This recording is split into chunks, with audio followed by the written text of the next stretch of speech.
నమస్తే అండి. Welcome back to Ashwini thoughts. మేము చాలా బాగున్నామండి. మీరందరూ కూడా బాగుండాలని ఆ లక్ష్మీ గణేష్ని వేడుకుంటున్నాం. మీ అన్ని సమస్యలకు పరిష్కారం చెప్పబడును. శ్రీ రేణుక ఎల్లమ్మ తల్లి పూజారి గారి ఫోన్ ద్వారా జ్యోతిష్యం చెబుతున్నారు. భార్యాభర్తల సమస్యలు, ప్రేమ సమస్యలు, నమ్మిన వారు దూరం కావడం, అనుకున్న పనులు కాకపోవడం, డబ్బు సమస్యలు, వ్యాపారంలో నష్టం రావడం, ఆరోగ్య సమస్యలు, కుటుంబ సమస్యలు, ఇంకా ఎటువంటి సమస్యలున్నా ప్రేమ సమస్యలు, భార్యాభర్తల సమస్యలకు ప్రత్యేకమైన పూజలు చేస్తున్నారు. దూరంలో ఉన్న వారికి ఫోన్ ద్వారా జ్యోతిష్యం చెప్తున్నారు. WhatsApp number 9515466718. ఈరోజు పంచాంగం డిసెంబర్ 26, 2024 గురువారం. ఈరోజు తిథి నక్షత్రం ఏంటి, అదే సమయం వరకు ఉంది. ఈరోజు శుభ అశుభ గడియలు ఏంటి, వీటితో పాటుగా ఈరోజు మంచిదేనన్న విషయం కూడా చూద్దామండి. స్కిప్ చేయకుండా వీడియో ఎండింగ్ వరకు చూడండి. శ్రీ క్రోధనామ సంవత్సరం దక్షిణాయనం, హేమంత ఋతువు, మార్గశిర మాసం, కృష్ణపక్షం. సూర్యోదయం ఉదయం 6:34 సూర్యాస్తమయం సాయంత్రం 5:43. మరి ఈరోజు తిథి ఏంటి, అదే సమయం వరకు ఉందో ఇప్పుడు చూద్దాము. ఈరోజు తిథి ఏకాదశి. ఏకాదశి తిథి డిసెంబర్ 25 బుధవారం రాత్రి 9:25 నుండి డిసెంబర్ 26 గురువారం రాత్రి 11:27 వరకు ఏకాదశి తిథి అనేది ఉంటుందండి. తదుపరి మార్గశిర బహుళ ద్వాదశి తిథి ప్రారంభమవుతుంది. మరి ఈరోజు నక్షత్రం ఏంటి, అదే సమయం వరకు ఉందో ఇప్పుడు చూద్దాము. ఈరోజు నక్షత్రం స్వాతి. స్వాతి నక్షత్రం డిసెంబర్ 26 గురువారం సాయంత్రం 5:39 వరకు ఉంటుంది. తదుపరి విశాఖ నక్షత్రం ప్రారంభమవుతుంది. ఈరోజు రాశి తులారాశి. తులారాశి ఈరోజు పూర్తిగా ఉంటుందండి. ఈరోజు జన్మించిన వారు తులారాశిలోకి చెందుతారు. యోగం సుకర్మ రాత్రి 10:22 వరకు. తదుపరి ధృతి. కరణం భవ ఉదయం 11:42 వరకు. తదుపరి బాలవ రాత్రి 12:46 వరకు. తదుపరి కౌలవ తైతల. చూశారు కదండి. ఇప్పుడు ఈరోజు శుభ అశుభ గడియలు చూద్దాము. ముందుగా అశుభ గడియలు చూద్దాము. అశుభ గడియల్లో ముందుగా వర్జం రాత్రి 11:47 నుండి రాత్రి 1:33 వరకు. దుర్ముహూర్తం ఉదయం 10 గంటల నుండి ఉదయం 10:44 వరకు. తిరిగి దుర్ముహూర్తం మధ్యాహ్నం 12:24 నుండి మధ్యాహ్నం 3:08 వరకు. రాహుకాలం మధ్యాహ్నం 1:30 నుండి మధ్యాహ్నం 3 గంటల వరకు. యమగండం ఉదయం 6 గంటల నుండి ఉదయం 7 గంటల వరకు.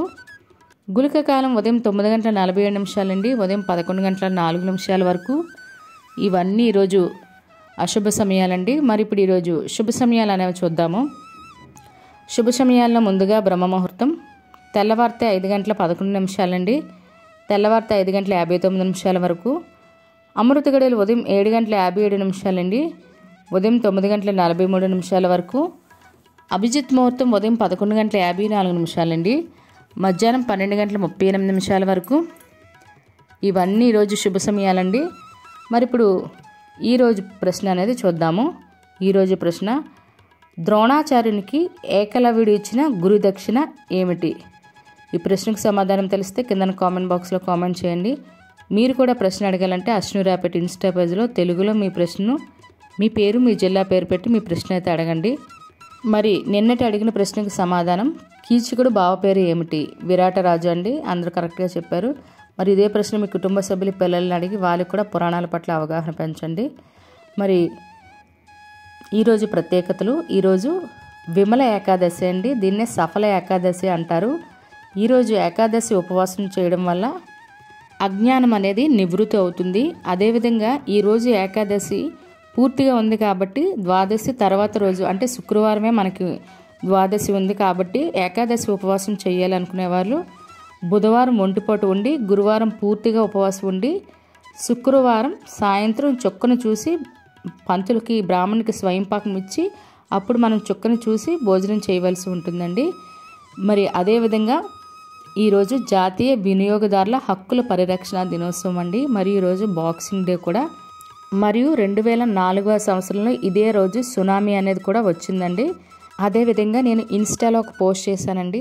అంటే మనం కొత్త సంవత్సరానికి మనకి ఆర్థిక సమస్యలు తొలగిపోవాలన్నా, ధనాభివృద్ధి ఇంట్లో బాగా పుష్కలంగా కలగాలన్నా, చాలామందికి సంపాదించిన నిలబడదు. అలాంటి వాళ్ళకి చేయవలసిన ఒక దీపారాధన అనే రెమెడీ అనేది అశ్విని రాపటి ఇన్స్టాలో నేను పోస్ట్ చేశానండి. మీకు అవసరం అనుకుంటే తప్పకుండా మీరు ఇన్స్టాకి వెళ్ళి చెక్ చేయండి. ఈరోజు వివాహాలు చేయడానికి మరియు నిశ్చితార్థం చేసుకోవడానికి, గోధుమ రాయి వేయడానికి, పెళ్లి చూపులకు వెళ్ళడానికి, పెళ్లి పత్రిక రాసుకోవడానికి, అదేవిధంగా పెళ్లికి సంబంధించిన వస్త్రాలు కానీ, వాహనాలు కానీ, బంగారం కానీ కొనుగోలు చేయడానికి, మరియు పెళ్లి కొడుకుని కానీ పెళ్లి కూతురు కానీ తయారు చేయడానికి, అదేవిధంగా గర్భాధానం చేయడానికి కూడా ఈరోజు చాలా మంచిదండి. మరియు ఈరోజు సీమంతం చేయడానికి, గృహప్రవేశం చేయడానికి, శంకుస్థాపన చేయడానికి, ద్వారబంధం ఎత్తడానికి కూడా ఈరోజు చాలా మంచిదండి.